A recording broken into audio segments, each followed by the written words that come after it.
저는 경기도에 살고 있는 30대 여성입니다. 그날도 저는 집에서 일을 하고 있었는데 갑자기 초인종 소리가 요란하게 울려댔어요. 초인종 소리에 방에서 일어나서 현관 문 앞까지 천천히 걸어가고 있었는데 뭐가 그리도 다급한 것인지 누군가 초인종을 마구마구 눌러대고 있었어요. 참 성격 급한 사람이구나 라는 생각과 함께 제가 문 앞에 다다랐을 무렵 밖에서 문을 두드려대기까지 했는데, 아가씨 문 좀 열어봐요. 이제 제 얼굴 안 보고 살겠다는 거예요? 라고 소리치는 목소리가 들려왔고 그 목소리를 듣던 순간 저도 모르게 인상이 찌푸려졌어요. 왜냐하면 제게는 전혀 반갑지 않은 그런 사람이었거든요. 사람이 살다 보면 목소리만 들어도 짜증나는 그런 사람이 있잖아요. 제게 있어 큰 새언니는 그런 사람이었는데 큰 새언니는 참 이기적이고 배려심이 없는 그런 사람이거든요. 그렇게 제가 인상을 잔뜩 쓴 채 문을 열었고 저를 보자마자 큰 새언니가 아가씨 도대체 왜 이렇게 문을 늦게 여는 거예요? 라며 제게 짜증을 내기 시작했어요. 언니도 알다시피 제 몸이 좀 그렇잖아요. 너무 오랜만에 봐서 제 몸이 이런 거 잊으셨나 보네요. 제가 어이없다는 듯이 큰 새언니를 바라봤어요. 아참 그랬지? 라며 큰 새언니가 제 다리를 힐끔 쳐다봤는데 저는 그런 큰 새언니의 눈빛이 그렇게 싫을 수가 없었어요. 그렇게 집에 들어선 큰 새언니가 저보다 앞서서 거실로 급히 들어가더니 소파에 자리를 잡고 앉자마자 아가씨 진짜 너무한 거 아니에요? 어떻게 이럴 수가 있어요? 제게 따지기 시작했고 뭘 말하는 거예요? 제가 어이없다는 표정으로 큰 새언니를 다시 바라봤어요. 잠시 우리 집 소개를 하자면 우리 집은 큰오빠 부부와 작은오빠 부부 그리고 조카들이 있습니다. 저는 오른쪽 다리가 조금 불편합니다. 옛날에 사고가 있었는데 제게는 정말이지 생각하기도 싫은 기억이었기에 자세한 부분은 그냥 생략하겠습니다. 그랬던 저는 외부 활동하는 것을 정말 싫어했기에 집에서 번역 관련 일을 하고 있습니다. 다행히 대학 선배가 출판 관련 회사를 운영 중이어서 많은 도움을 받고 있었어요. 매달 수입이 그렇게 많진 않았지만 그래도 나름 실력을 인정받아서 돈을 꽤 잘 벌고 있었어요. 다리는 불편했지만 공부는 꽤 잘했었기에 영어 번역은 자신 있는 편입니다. 오빠들이 결혼 전 우리 셋은 한 집에서 같이 살고 있었어요. 그러던 어느 날 큰오빠가 결혼할 사람이라며 지금의 큰 새언니를 데리고 왔어요. 큰 새언니의 첫인상은 얼굴이 꽤 예뻐 보였지만 우선 눈매가 굉장히 매서웠고 눈매만큼이나 말투 또한 쌀쌀맞은 그런 사람이었어요. 그냥 한마디로 정이 안 가는 그런 사람이었다고 해야 할까요? 그런 새언니는 우리 집에 들어서자마자 이 집은 부모님이 남겨주신 거라면서? 그럼 우리 결혼하면 우리가 여기서 사는 건가? 라며 큰오빠를 바라봤어요. 그건 좀 그렇지. 동생들도 있는데. 큰오빠가 우리 눈치를 보며 말했고 그래도 자기가 이 집안의 장남인데 자기가 갖는 게 맞지. 무슨 그런 말이 있어. 라고 큰오빠가 말을 했지만 그럼 설마 나보고 다 데리고 살아라 그런 건 아니겠지? 큰 새언니가 놀란 토끼눈이 되어 큰오빠를 노려봤어요. 그리고 그런 말을 듣고 있던 작은오빠가 그럼 걱정하실 필요 없습니다. 동생이랑 저는 나가 살 거니까요. 이 아파트 처분해서 돈을 나누던지 하면 되는 거죠. 그럼 그 돈으로 우린 나가 살겠습니다. 라고 큰 새언니에게 말했어요. 그렇게 작은오빠와 저는 둘이 작은 집을 하나 구해서 같이 살게 되었어요. 그런데 어느 날 결혼을 앞둔 큰 새언니가 큰오빠, 작은오빠 몰래 저를 찾아와서는 아가씨, 각서 하나만 써야겠어요. 앞으로 우리와 같이 살지 않겠다는 각서 그런 거 말이에요. 사실 제 입장에서는 아가씨가 계속 거슬릴 수밖에 없잖아요. 제 말이 기분 나쁠 수도 있지만 아가씨가 제 입장이라면 아가씨도 그랬을 거예요. 그러니까 괜히 우리한테 엉겨붙을 생각 같은 거 하지 말라고요. 그거 약속 안 해주면 전 결혼 안 할 거고요. 큰 새언니는 정말 그렇게 말을 했는데요. 그러면서 제게 종이 한 장을 내밀었고 그곳에 지장을 찍으라고까지 했어요. 그때 당시 참 기가 막히고 어이가 없었지만 큰오빠는 이미 얼굴 예쁘고 직업 좋은 큰 새언니한테 마음을 빼앗겼던지라 어떤 말을 해도 씨알도 안 먹힌다는 것을 잘 알았기에 저는 원하는 대로 그곳에 지장을 찍어줬어요. 그리고는 저도 똑같은 거 하나 보관하고 있을게요. 라며 한 장을 더 요구했어요. 어머, 아가씨가요? 아가씨는 왜요? 그냥요. 언니가 이렇게 각서까지 쓰니까 왠지 저도 가지고 있어야 할 것 같아서요. 제가 큰 새언니에게 말했고 어머, 이제 보니 아가씨도 보통이 아니네. 그냥 순진한 게 아니었어. 하긴 몸이 그러니 그렇게라도 해야겠지. 안 그러면 그 몸으로 험한 세상 어떻게 살아가겠어? 라고 말했는데 얼굴에는 비웃음이 가득했어요. 그렇게 지정 찍은 각서를 챙겨들고 큰 새언니가 급히 나가버렸고 저는 그 둘의 결혼식장에서도 눈에 띄지 않는 곳에 있어야만 했어요. 결혼식을 앞둔 어느 날 큰 새언니가 제게 전화를 해서는 아가씨도 잘 알다시피 제 입장도 있고 하니까 될 수 있으면 눈에 띄지 않는 곳에 있어줬으면 좋겠어요. 사실 시부모님도 안 계신데 아가씨 이런 모습 사람들이 알기라도 하면 수근거리기 딱 좋거든요. 라는 말도 서슴지 않고 했거든요. 결국 저는 결혼식장 구석에 처박힌 채 사진 촬영도 거부해버렸어요. 사실 결혼식장도 가고 싶지 않았지만 작은 오빠의 설득에 억지로 참석을 했었거든요. 그 뒤 큰 새언니를 본 기억이 거의 없어요. 작은 오빠와 제가 살고 있는 곳에 한 번인가 들렀었는데 그것도 큰 오빠 눈치가 보여서 억지로 온 듯한 표정으로 인상만 잔뜩 쓰고 있었거든요. 큰 오빠 부부가 사는 집은 아예 구경도 못 해봤고요.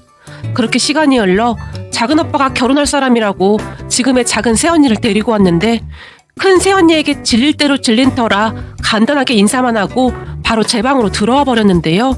작은 새언니가 그런 제 뒤를 따라 들어오더니 저기 제가 마음에 안 드세요? 라며 제게 물었어요. 네? 그게 무슨 말씀이세요? 순간 제가 날까지 잔뜩 세운 채 작은 새언니를 바라봤어요. 아니, 아가씨는 제가 마음에 안 드는 것 같다 보여서요. 전 아가씨랑 잘 지내고 싶은데 제가 못생겨서 싫은 거예요? 작은 새언니가 고개까지 푹 숙이며 물었어요. 네? 아니 그게 무슨 말이에요? 뜬금없는 작은 새언니의 말에 제가 많이 놀란 채 다시 물었어요. 아니 그렇잖아요. 아가씨는 얼굴이 엄청 예쁜데 아무래도 저는 얼굴이 이래서 싫어하는 게 아닌가 해서요. 사실 얼마 전에 아주버님 부부 만나고 왔는데 형님도 얼굴이 상당히 예쁘시더라고요. 모두들 얼굴이 다 잘생기고 예쁜 것 같은데 제가 이래서 싫어하는 게 아닌가 해서요. 작은 새언니가 풀이 죽은 채 말했어요.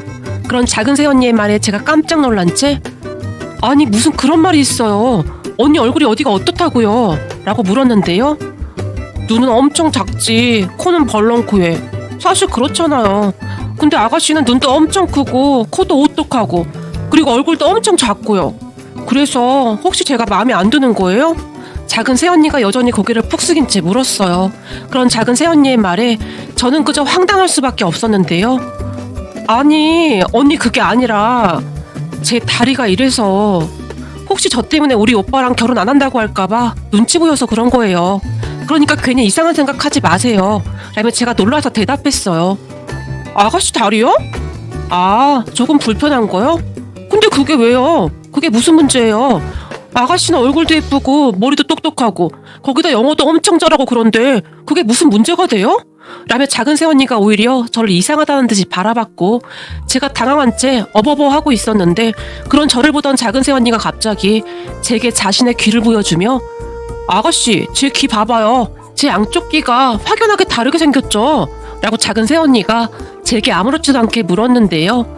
그 말을 듣고 가만히 보니 정말로 작은 새언니 양쪽 귀의 크기가 많이 달랐어요. 우리 엄마 말로는 뱃속에 제가 있는 줄 모르고 감기약을 꽤 오래 먹었다는데요. 의사가 걱정을 많이 했대요. 그런데 우리 부모님은 별 상관도 하지 않고 저를 낳았대요.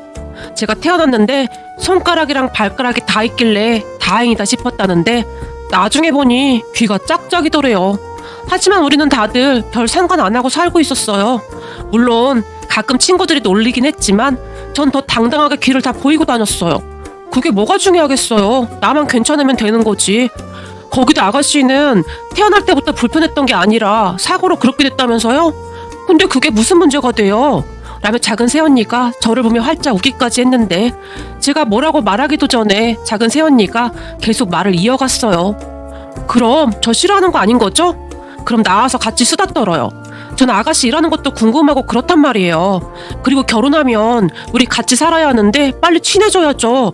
우리 결혼하면 저한테 영어 가르쳐 줄 수 있어요? 라고 물었어요. 잠깐만요. 지금 뭐라고 했어요? 우리가 같이 살아요? 제가 깜짝 놀라 작은 새언니를 바라봤어요. 당연히 같이 살아야죠. 지금도 오빠랑 같이 살잖아요. 그러니까 그냥 저만 추가됐다고 생각하면 돼요. 전 밥만 먹여주고 재워만 주면 뭐든지 정말 열심히 잘할 자신 있거든요. 라며 작은 새언니가 그저 해맑게 웃고 있었어요. 그런 작은 새언니를 보며 큰 새언니가 떠올랐는데 둘이 어쩜 그리도 다른 것인지 신기할 정도였답니다. 그렇게 작은 오빠 부부가 결혼을 했고 우리 셋이서 같이 살게 되었어요. 작은 새언니는 그냥 해맑고 또 해맑았는데 퇴근해서 집에 들어오면 쉴 새 없이 저와 수다를 떨어댔어요. 아가씨, 우리 회사 부장님 별명이 뭔 줄 아세요? 미친 개요, 미친 개. 진짜 그런 인간이 부장은 어떻게 달았나 몰라. 그런데 그 부장이 가발을 쓰고 다니거든요. 오늘 보니 그 가발이 삐뚤어져 있는 거예요. 회의하는데 그거 보면서 웃음 참느라 다들 미치는 줄 알았잖아요. 라며 깔깔거리며 웃어댔는데요. 그런 작은 새언니 덕분에 저도 같이 웃는 날이 많아졌고 맨날 방에만 틀어박혀 있었는데 어느새 작은 새언니와 쇼핑도 다니고 산책도 하면서 성격이 많이 바뀌어가고 있었어요. 거기다 작은 새언니 부모님, 그러니까 사돈어르신들도 참 좋은 분들이셨는데 명절에 우리 집에서 간단히 음식 차려서 차례를 지내고 난 뒤 다 같이 사돈어르신 댁에 가서 맛있는 것도 먹고 놀다 오곤 했어요. 그런 작은 새언니에게는 남동생이 한 명 있었는데 저와 나이도 비슷했고 대학은 다르지만 저와 같은 영어 영문과를 나와서 영어 학원에서 학생들을 가르치고 있었어요. 우리는 서로 관심사가 비슷해서 그랬는지 말도 잘 통했고 제가 사돈어른 댁에 방문할 때면 작은 새언니 남동생 방에서 마치 친한 친구처럼 수다도 떨곤 했었는데 제가 하고 있는 영어 번역이나 교육에 관련해서 시간 가는 줄 모르고 대화를 하기도 했어요. 그러다가 나중에는 정말이지 세상에 둘도 없는 친한 친구가 될 정도였어요. 그동안 친구도 별로 없었는데 새 친구가 생긴 것도 좋았고 사돈 어르신도 저를 참 많이 예뻐해 주셨어요. 특히 안사돈 어르신은 우리 사돈 처녀는 무슨 인형같이 생겼어. 눈도 예쁘고 코도 예쁘고 입도 예쁘고 그냥 다 예쁘단 말이야. 아무리 봐도 며느리감으로 딱이야. 나 같았으면 벌써 며느리 삼았어. 라며 사돈 어르신 댁에 갈 때마다 제 옆에 앉으셔서 저를 안아주시곤 했어요. 그런 안사돈 어르신을 보며 돌아가신 우리 엄마가 생각나서 처음에는 눈물도 많이 흘렸지만 차츰차츰 그 모든 것이 익숙해져 갔고 나중에는 그냥 가족같이 그렇게 지내고 있었어요. 그러다가 얼마 뒤에 조카들이 태어났고 아무래도 집이 조금 작은 것 같아서 제가 모아놓은 돈과 작은 오빠 부부가 모은 돈을 보태서 큰 집으로 이사를 갔는데 우리가 이사를 갔다는 말을 듣고 큰 새언니가 그날 그렇게 득달같이 쫓아온 겁니다. 그럼 큰 새언니를 보며 정말 황당할 수밖에 없었어요. 결혼식 날 멀리서 잠깐 보고 그날 처음 본 게 아닌가 싶을 정도였는데요. 갑자기 집에 들이닥쳐서는 제게 따지기부터 하는 게 아니겠습니까? 그런 큰 새언니의 모습에 그저 놀란 채 아무 말도 못하고 있었는데요. 다 알면서 시치미까지 떼고 그러세요? 라며 큰 새언니가 제게 다시 따져 물었어요. 언니, 말을 하려면 알아듣게 하세요. 집이 엄청 좋네요. 이 정도 집이면 엄청 비쌀 텐데 도대체 무슨 돈이 있어서 집까지 사서 이사를 한 거예요? 아니, 그게 궁금해서 지금 여기까지 쫓아와서 이러는 거예요? 난 큰 새언니가 진짜 이해가 안 되네요. 한 번을 안 오다가 지금이야 찾아와서 왜 이러는 거죠? 제가 큰 새언니를 쏘아봤어요. 아니, 무슨 돈이 있어서 이런 큰 집을 샀느냔 말이에요. 작은 오빠랑 제가 모은 돈 합친 거예요. 근데 그게 뭐가 어떻다고 이러는 거예요? 큰 새언니의 말에 정말 어이가 없었기에 저도 따져 물었어요. 예전 같았으면 그냥 얼버무리고 말았을 텐데 그쯤에서는 저도 제법 용기라는 것이 생겼기에 큰 새언니에게 당당하게 말했어요. 그러니까 아가씨가 돈을 왜 합치냐고요. 그리고 그이한테 들어보니 시부모님이 아가씨한테 따로 물려준 상가도 하나 있다고 하던데 혹시 그거 판 돈으로 이사한 거 아니에요? 그럼 우리 목도 있는 거 아니냔 말이에요. 큰 새언니가 저를 노려보기까지 했어요. 그럼 큰 새언니의 말에 황당할 수밖에 없었는데요. 큰 새언니도 큰 새언니인데 우리끼리만 아는 그런 이야기를 하고 다닌 큰오빠에게 조금은 실망스럽기까지 했어요. 부모님이 살아계실 때 제 다리가 불편한 것에 대해 항상 걱정을 많이 하셨기에 부모님이 가지고 있던 상가를 제 명의로 돌려주셨거든요. 혹시나 싶어 부모님이 우리만 알고 있으라고 신신당부까지 하셨어요. 그런데 우리가 이사했다는 말에 큰 새언니가 그 상가 이야기를 듣고 득달같이 쫓아온 거고요. 사실 그 상가가 1층에 몫이 좋은 곳에 있어서 예전과는 비교가 안 될 정도로 가격이 많이 올랐더라고요. 그렇게 제게 다짜고짜 따지고 드는 큰 새언니에게 저는 잘 모르겠고 그때 아파트 판 돈 절반 넘게 가져갔잖아요. 그럼 된 거 아니에요? 그러니까 그만 돌아가세요. 라며 제가 말을 했지만 그때 상가 얘기는 없었잖아요. 상가도 당연히 나눠야 하는 게 맞는 거죠. 전 그 상가 팔 생각도 없으니까 그냥 가시라고요. 제가 목소리를 높였어요. 오늘은 이렇게 가지만 난 절대 그냥 못 넘어가요. 라며 큰 새언니가 씩씩거리며 집을 나섰어요. 그리고 잠시 뒤 작은 새언니가 퇴근 후 돌아왔고 그날 큰 새언니가 다녀간 이야기와 함께 제 이름으로 된 상가 이야기까지 다 말했어요. 네? 아가씨 이름으로 상가가 있었어요? 근데 형님이 그걸 나누자고 한다고요? 죄송해요. 언니한테 말했어야 했는데 저도 번역 때문에 항상 바빴고 월세도 큰 문제 없이 들어오고 있어서 별 생각 없이 살고 있었어요. 미안할 게 뭐가 있어요. 그건 아가씨 건데요. 그이 오면 상의 좀 해볼게요. 그리고 그건 아가씨 거니까 잘 가지고 있어야 해요. 그걸 왜 욕심을 내고 그러지? 형님도 참 이상하네. 작은 새언니가 이해할 수 없다는 표정으로 말을 했어요. 그때 작은 오빠 부부가 이것저것 상의를 하더니 제게 걱정할 거 없다며 신경 쓰지 말라고 했고 저는 그렇게 그 일을 까마득하게 잊고 있었어요. 그러던 어느 날 집안이 발칵 뒤집어졌는데요. 사실 우리가 작은 새언니 친정집 근처로 이사를 갔었기에 서로 아무렇지도 않게 왔다 갔다 하면서 살고 있었어요. 그러니까 사돈 어르신들도 우리 집에 수시로 왔다 갔다 하셨고 우리도 사돈 어르신들에게 수시로 왔다 갔다 했고요. 그날도 안사돈 어르신이 파전을 먹자며 우리 집에 다 모였고 수다 삼매경에 빠져 있었어요. 그렇게 파전을 먹으며 TV에 나오는 개그 프로를 보면서 한바탕 배꼽을 잡으며 웃고 있었는데 잠시 후에 초인종 소리가 들렸고 작은 오빠가 문을 열어줬는데요. 세상에나 큰 새언니와 큰 새언니의 어머니가 같이 들어왔어요. 그러니까 큰 오빠도 없이 그냥 두 사람이 우리 집으로 들어왔는데 집 안으로 들어서자마자 큰 새언니가 이제 보니 동서 친정 부모님까지 다들 상가돌이고 이러고 있었구만 이라는 말을 꺼냈어요. 아니 머릿속에 어떻게 생겨먹었으면 그런 행동을 할 수가 있을까요? 그리고 큰 새언니의 어머님은 왜 모시고 온 것인지 우리는 지금도 이해가 안 될 정도입니다. 그리고 그런 큰 새언니의 비아냥대는 말에 작은 새언니가 형님 그게 무슨 말씀이세요? 우리가 상가를 노리다니요. 그리고 오랜만에 봤으면 인사부터 해야 하는 게 예의 아닌가요? 라며 화까지 참으며 큰 새언니에게 또박또박 말했어요. 그렇잖아. 아무것도 모르는 아가씨 꼬셔서 지금 이러고 있는 거 아니냐고. 혼자 착한 척은 다 하면서 뒤에서 호박씨 까는 동서 같은 사람이 제일 무서운 사람이야. 큰 새언니가 작은 새언니를 노려보며 말했어요. 형님 도대체 무슨 말을 하는 거예요? 다 필요 없고 나 오늘 단판 지으러 왔어. 우리 남편은 착해 빠져서 들은 척도 안 하니까 나라도 나서서 해결해야 할 거 아니야? 그러니까 시부모님이 남겨주셨다던 그 상가 정확히 나눠야 한다고. 내가 법적으로 이것저것 알아봤는데 소송하면 우리도 분명히 권리가 있다고 하더라고. 라며 큰 새언니가 저를 노려봤지만 옆에서 큰 새언니의 말을 가만히 듣고 있던 작은 오빠가 참 신기하네. 우리 부모님이 살아계실 때 급히 내 동생 명의로 하자고 하길래 왜 그렇게 서두르시냐고 부모님께 물었었는데 엄마가 빨리 해야 한다고 그렇게 서두르시더니 그 뒤 몇 년 있다 두 분이 그리 되셨는데 지금 생각해보니 우리 부모님이 살아계셨을 때 뭔가 느끼셨나 보네. 이런 일이 일어날 줄 미리 알고 계셨던 것 같네요. 그게 어떤 상가인 줄 알기나 해요? 내 동생 다리가 왜 저렇게 된 줄 알기나 하느냔 말입니다. 그 얘기는 형한테 못 들었나 보네요. 라며 작은 오빠가 큰 새언니를 무섭게 노려봤어요. 그 뭐냐 우리 남편이랑 놀다가 그렇게 된 거라면서요? 맞아요. 물론 고의는 아니었지만 스키라곤 타본 적도 없는 동생을 데리고 높은 곳으로 올라가서 장난치며 억지로 밀지만 않았다면 그렇게 될 일도 없었을 거고 지금 제 동생 인생도 바뀌었을 겁니다. 그래서 부모님이 동생에게 상가를 준다고 했을 때 우린 다 찬성했던 거고요. 라고 작은 오빠가 말을 했는데 그때의 일이 다시 생각나는지 작은 오빠의 눈시울이 붉어져 있었어요. 어쨌든 우리한테도 지분은 있는 거라고요. 큰 새언니는 정말 대단했는데요. 돈 욕심에 머리가 어떻게 되어버린 것인지 그러한 것들은 전혀 상관도 하지 않는 듯 했어요. 그리고 우리 모두는 그런 큰 새언니가 무섭기까지 했는데요. 그쯤에서는 인간 같아 보이지 않을 정도였어요. 그런데 그 순간 작은 오빠가 우리 부모님이 참 현명하셨던 거네. 형수님 뭔가 단단히 착각하시나 본데요. 부모님 돌아가시고 난 뒤 형과 저는 그 상가에 대해 포기각서까지 썼거든요. 우리 부모님이 그러셨거든요.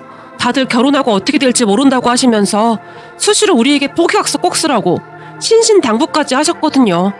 부모님 돌아가시고 얼마 후에 우리는 부모님과 약속을 지키기 위해 포기각서 써서 공증까지 다 받아놨어요. 형한테 그 얘기 못 들었나 보네요. 이래서 우리 부모님이 틈만 나면 포기각서 꼭 쓰라고 얘기를 하셨던 거구나 라고 말을 하던 작은 오빠가 씁쓸한 표정으로 웃었어요. 뭐요? 포기각서를 썼다고요? 그런 게 어딨어요. 큰 새언니가 비명에 가까운 소리를 지르다가는 나가버렸어요. 그런 큰 새언니를 보며 그저 기가 막힐 뿐이었는데요. 그 뒤 큰 새언니는 조용했는데 아마도 여기저기 확인을 하고 다녔겠죠. 하지만 방법이 없다고 하지 않았을까 싶네요. 그렇게 우리 가족은 큰오빠 부부를 잊은 채 잘 살고 있었는데요. 그러다가 또 한 번 집안이 뒤집어지는 일이 생겼다고 해야 할까요? 그러니까 제가 결혼을 하게 되었는데 그 결혼 상대자가 작은 새언니의 남동생이었거든요. 제가 친구도 별로 없다 보니 유일한 친구인 작은 새언니 남동생과 허구한 날 같이 놀다 보니 서로 좋아하게 되었어요. 어느 날 작은 새언니의 남동생이, 그러니까 지금은 우리 남편이 꽃다발에 편지까지 들고는 저기 내가 진짜 100번 1000번 고민하다가 고백하는 건데 나 요즘 맨날 네 생각뿐이야. 우리가 사돈지간이라 이러면 안 될 것 같아서 진짜 고민 많이 했었거든. 근데 나 요즘 잠도 안 오고 그래. 내가 많이 부족하겠지만 진지하게 생각해주면 안 될까? 나 너랑 결혼하고 싶어. 다음에 제게 꽃다발을 앞으로 쑥 내밀었는데 그런 남편의 손이 벌벌 떨리고 있었어요. 물론 저도 고민이 되긴 했지만 그런 남편의 손을 차마 뿌리칠 수가 없었는데 사실 저도 남편을 좋아하고 있었거든요. 작은 새언니와 마찬가지로 남편도 참 좋은 사람이었으니까요. 가족들에게 어떻게 말해야 하나 고민만 하다가 어느 날 가족들에게 둘이 결혼하고 싶다고 말을 했는데 우리의 말을 들은 가족들이 뒤로 넘어간 것은 말할 것도 없었고 말이죠. 하지만 사돈어르신, 그러니까 지금 우리 시어머님이시죠. 시어머님께서 하시는 말씀이 차라리 잘 아는 사람이 낫다. 저번에 사돈 보니까 무섭기까지 하더만. 남자든 여자든 집안에 사람이 잘 들어와야 해. 난 찬성이야. 요즘 겹사돈이 무슨 흠도 아니고 우리도 사돈 처녀를 친딸처럼 생각했었는데 오히려 잘 됐어. 이런 며느리감이 어딨어. 심성착하지, 똑똑하지, 거기다 예쁘기까지 하고 사실 우리 아들에 비해 아주 과분하지 라는 말씀까지 해주셨어요. 그리고는 다시 작은 오빠를 바라보며 그리야 자네도 한시름 놓지 않겠나. 평생을 동생 걱정뿐인데 우리랑 있으면 그런 걱정할 필요도 없고 그냥 우리끼리 잘 살면 되는 거야 라는 말도 잊지 않았는데 그 말에 우리 작은 오빠의 눈에 눈물이 그렁그렁했어요. 그렇게 우리는 결혼했고 가까운 곳에 옹기종기 모여 살고 있어요. 거기다 제가 얼마 전에 아들까지 낳아서 우리 집은 축제 분위기입니다. 우리 아들 얼굴을 보며 다들 어찌나 기뻐하던지요.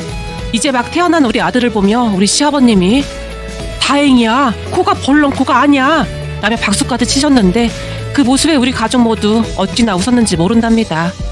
참 사람 인연이라는 것이 어쩌면 이렇게 되는 것인지 옛 어른들의 말씀처럼 집안에 사람이 잘 들어와야 한다는 말을 아주 격하게 공감하고 있답니다.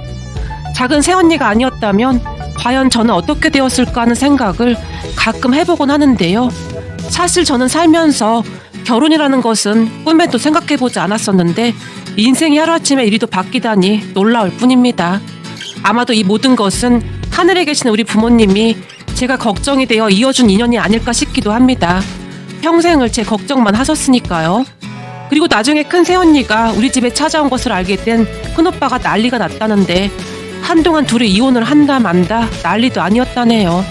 제가 가지고 있던 상가 건물 이야기도 정말 우연찮게 나온 모양인데 큰 새언니가 그렇게 득달같이 쫓아온 것에 대해 큰오빠도 충격을 받았더라고요. 둘은 그 뒤에도 산다 만다 그러고 살고 있다고 하는데 서로 얼굴 볼 일 없어서 그냥 잊고 살려고 노력 중입니다. 큰 새언니와 앞으로 만나는 일이 없었으면 좋겠네요. 그리고 우리 시부모님과 작은 새언니에게 항상